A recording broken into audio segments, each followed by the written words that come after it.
নমস্কার বন্ধুগণ, শুরু করতে চলেছি আজকে শ্রীকৃষ্ণ লীলা পুরুষোত্তম বইয়ের 10ম অধ্যায় নলকূবের এবং মণিগ্রীব উদ্ধার। সর্বমঙ্গলময় দেবর্ষি নারদের অভিশাপে নবকুলবর এবং মণিগ্রীব কিভাবে শ্রীকৃষ্ণের দর্শন লাভ করে মুক্ত হয়েছিলেন সেই কাহিনী এখানে বর্ণিত হয়েছে। নলকুবর এবং মণিগ্রীব ছিল শিবভক্ত যক্ষরাজ কুবেরের পুত্র। মহাদেবের কৃপায় কুবের ছিলেন অসীম ঐশ্বর্যের অধিকারী। ধনী পিতার পুত্রেরা যেমন প্রায়ই মদ্যপান এবং স্ত্রীর সঙ্গে আসক্ত হয়ে পড়ে, তেমনি কুবেরের এই দুটি পুত্র মদ্যপান এবং স্ত্রীর সঙ্গে আসক্ত ছিল। একবার এই দুটি যক্ষ রাজপুত্র শিবের আলয় কৈলাস পর্বতস্থ মন্দাকিনী গঙ্গার তীরে সুরম্য উপবনে অপূর্ব সুন্দরী নারীদের সঙ্গে বেড়াতে গিয়েছিল। সেই সুবাসিত পুষ্পশোভিত উদ্যানে তারা অত্যাধিক মাত্রায় মদ্যপান করে সেই সুন্দরী নারীদের কণ্ঠে মধুর সঙ্গীত শুনছিল। মদ্যপানে মত্ত হয়ে তারা পদ্মশোভিত গঙ্গায় সেই সমস্ত রমণীদের সঙ্গে জলক্রীড়া করতে লাগলো, ঠিক যেমন মত্ত হস্তিনীদের সঙ্গে ক্রীড়া করে। এইভাবে যখন তারা জলকেলি করছিল, তখন দেবর্ষি নারদ সেখান দিয়ে যাচ্ছিলেন। তিনি বুঝতে পারলেন যে নলকুবর এবং মণিগ্রীব মদ্যপানে অত্যন্ত মত্ত হয়ে আছে, তাই তারা তার আগমন উপলব্ধি করতে পারেনি। যুবতী রমণীরা ততটা মত্ত ছিল না, তাই তারা অত্যন্ত লজ্জিত হয়ে শীঘ্র বস্ত্র দ্বারা তাদের শরীর আচ্ছাদিত করল। কিন্তু কুবেরের দুই পুত্র এতই নেশাচ্ছন্ন হয়ে পড়েছিল যে তারা নারদ মুনির উপস্থিতি অনুভব করতে পারল না এবং তাদের নগ্ন শরীর আচ্ছাদিত করার কোনো রকম চেষ্টা করল না। মদ্যপানে কুবেরের এই দুটি পুত্রকে এত অধঃপতিত হতে দেখে তিনি অত্যন্ত ব্যথিত হলেন। মহর্ষি নারদ তাদের প্রতি অত্যন্ত কৃপাবরবশ ছিলেন। তাই আসবপান এবং যুবতী স্ত্রীর সঙ্গে ইন্দ্রিয় সুখ উপভোগের ভ্রান্ত প্রয়াস থেকে মুক্ত হয়ে তারা যাতে পরমেশ্বর ভগবান শ্রীকৃষ্ণকে প্রত্যক্ষভাবে দর্শন করতে পারে তার ব্যবস্থা করলেন। আপাত দৃষ্টিতে মনে হলো তিনি যেন তাদের অভিশাপ দিলেন, কিন্তু প্রকৃতপক্ষে তাঁর সেই অভিশাপ ছিল আশীর্বাদ। তিনি তাদের বললেন যে জড় ইন্দ্রিয় সুখভোগের বাসনা বর্জিত হয় রজগুণের প্রভাবে। জড়জগতে কেউ যখন ধন এবং ঐশ্বর্য লাভ করে, তখন তারা সাধারণত তিনটি বিষয় অত্যন্ত আসক্ত হয়ে পড়ে। সেগুলি হলো আসবপান, স্ত্রীসঙ্গ এবং দ্রুত ক্রীড়া। এই জগতের বন্ধনে আবদ্ধ মানুষ যখন ঐশ্বর্য লাভ করে, তখন ধনমদে মত্ত হয়ে তারা এত নির্দয় হয়, মাফ করবেন, আমি আরেকবার পড়ছি।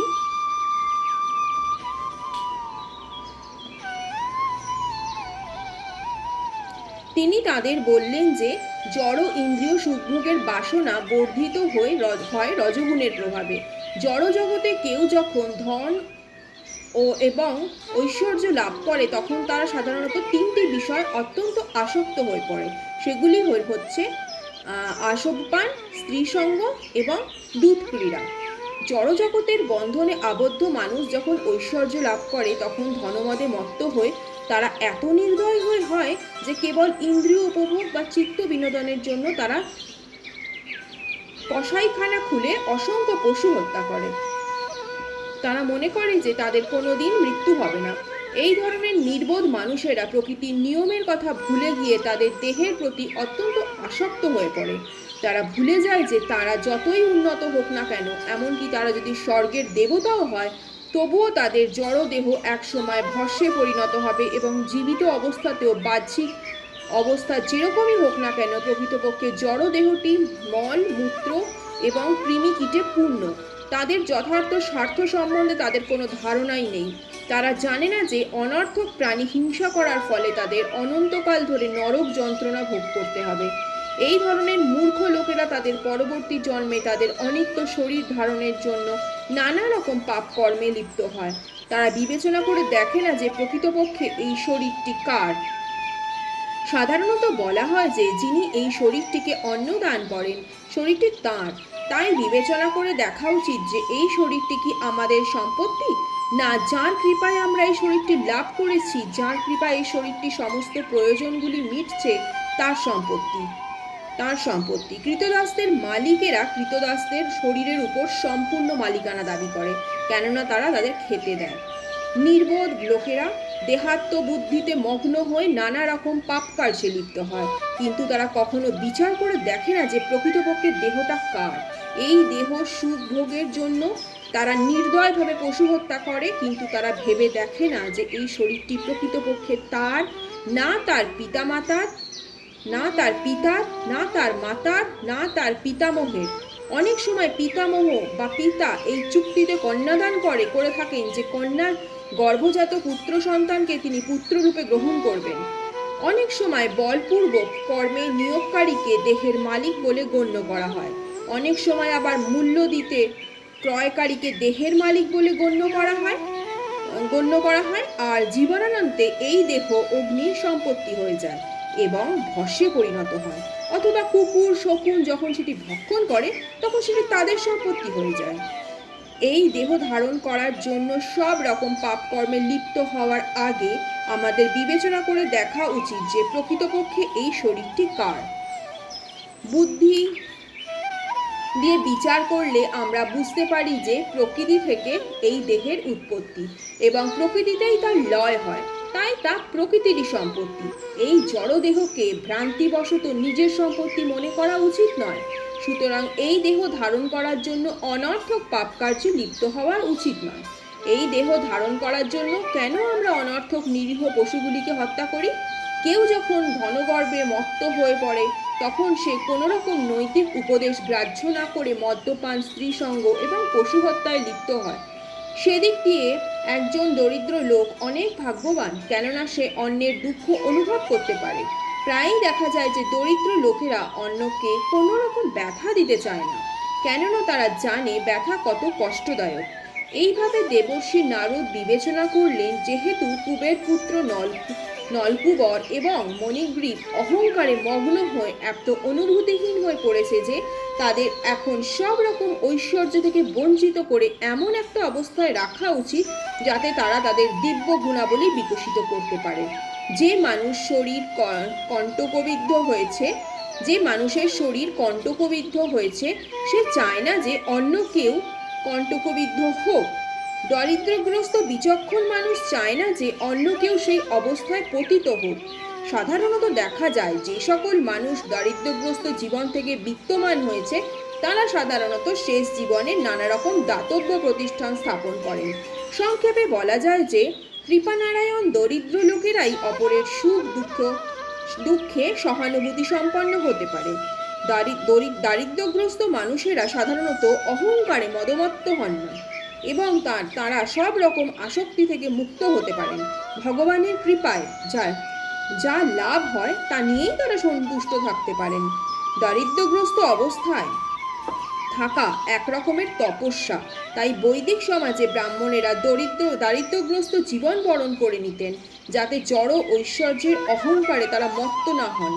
জড় ঐশ্বর্যজনিত অহংকার পারমার্থিক উন্নতি সাধনের পথে একটি মস্ত বড় প্রতিবন্ধক। দারিদ্র্যগ্রস্ত মানুষ কখনোই অত্যাহারের ফলে অত্যাধিক মোটা হন না এবং তারা প্রয়োজনাতিরিক্ত আহার না করতে পারায় তাদের ইন্দ্রিয়গুলি অসংযত হয়ে পড়ে না। ইন্দ্রিয়গুলি যখন সংযত থাকে তখন মানুষ অপরকে হিংসা করে না।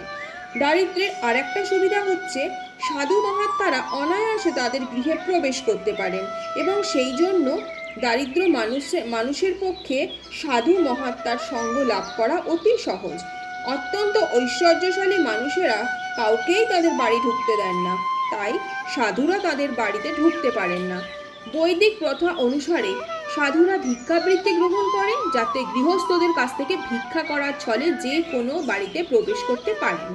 পরিবার প্রতিপালনে সব সময় ব্যস্ত থাকার ফলে গৃহস্থরা সাধারণত পারমার্থিক জীবনে অগ্রসর হওয়ার প্রয়োজনীয়তার কথা ভুলে যান, কিন্তু যখন তারা কোনো মহাত্মার সঙ্গ লাভ করেন তখন তারা পারমার্থিক জীবন সম্বন্ধে সচেতন হন। সাধু সঙ্গের প্রভাবে জড়জগতের বন্ধন থেকে মুক্ত হওয়ার একটা মস্ত বড় সুযোগ এইভাবে দরিদ্র মানুষেরা পেয়ে থাকেন।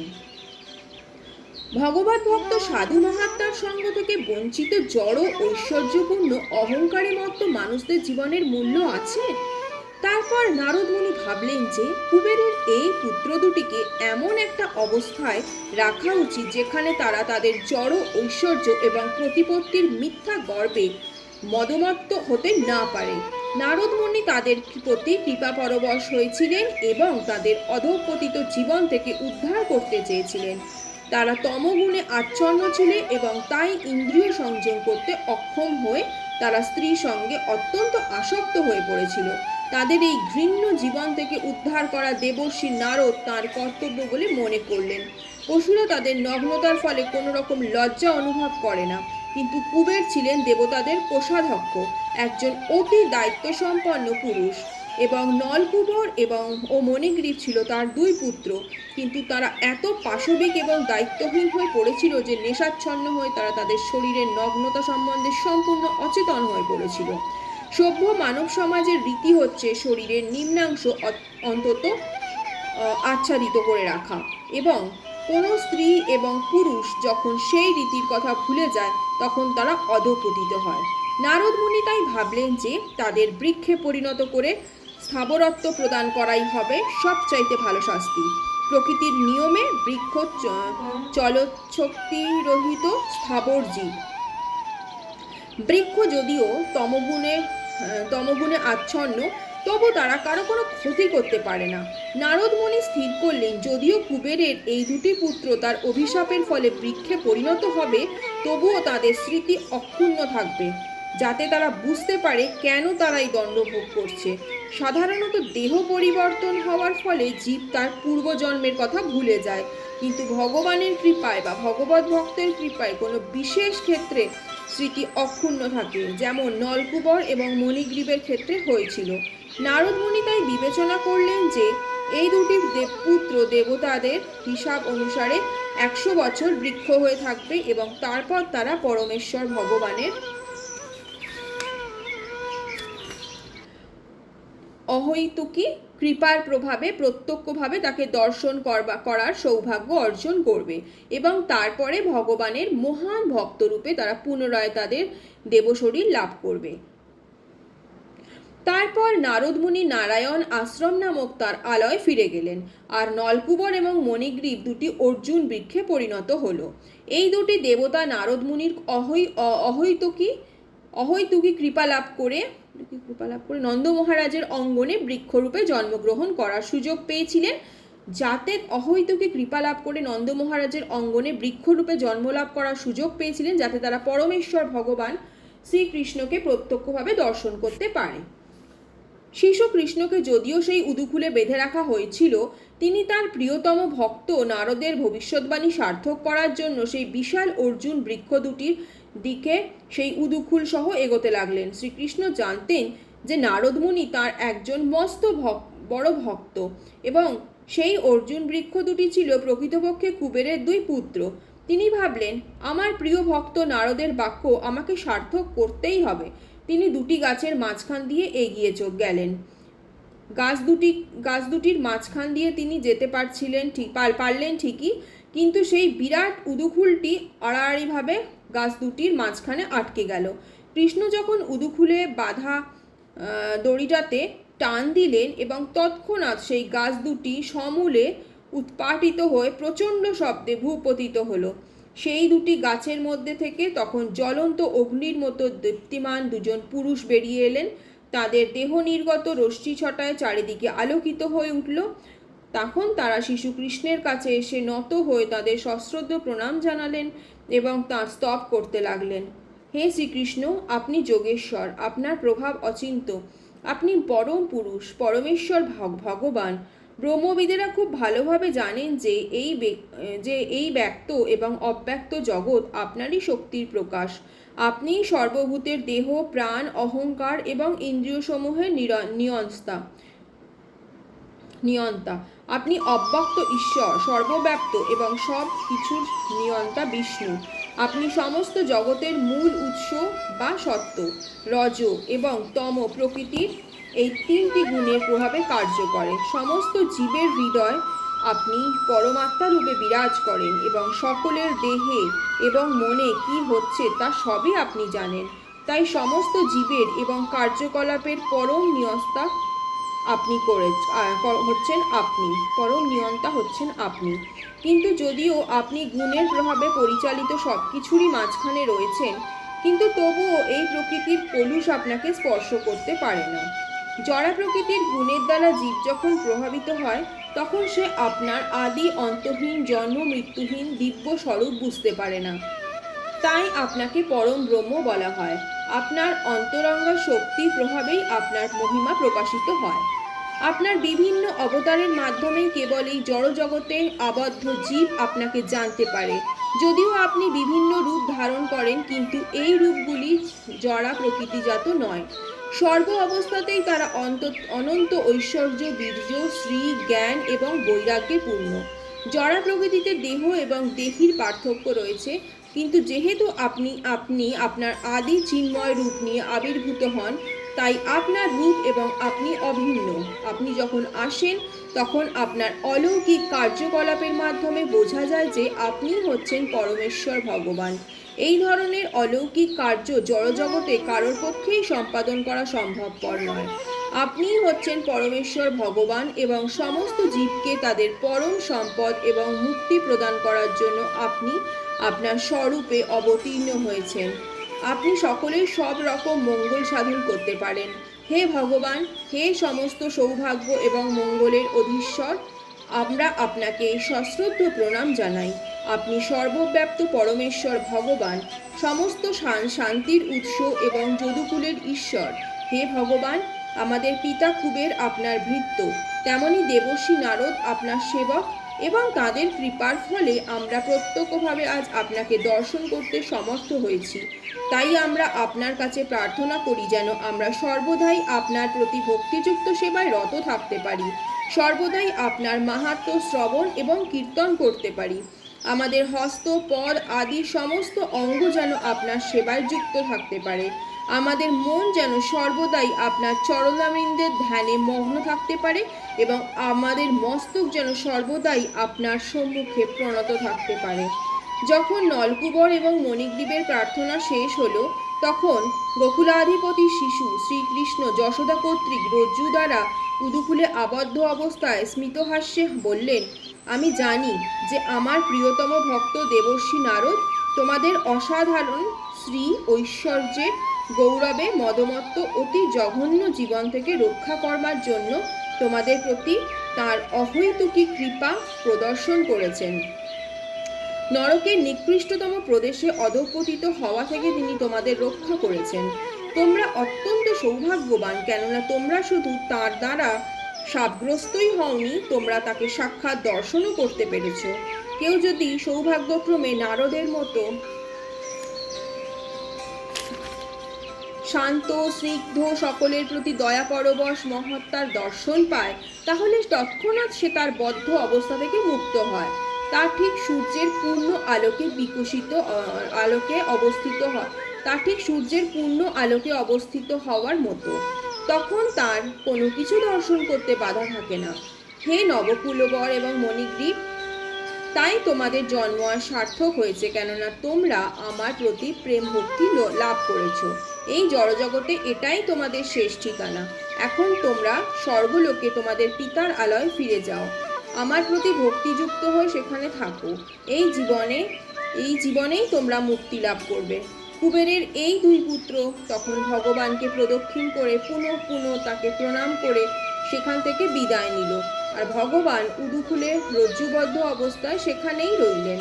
ইতি লীলা পুরুষোত্তম শ্রীকৃষ্ণ গ্রন্থের নলকুবের এবং মণিগ্রীব উদ্ধার নামক 10ম অধ্যায়ের ভক্তি বেদান্তের তাৎপর্য সমাপ্ত হলো। নমস্কার বন্ধুরা, আজকে 10ম অধ্যায় এখানেই শেষ করছি। পরবর্তী অধ্যায় নিয়ে খুব শীঘ্রই হাজির হব। শুনতে থাকুন। ধন্যবাদ।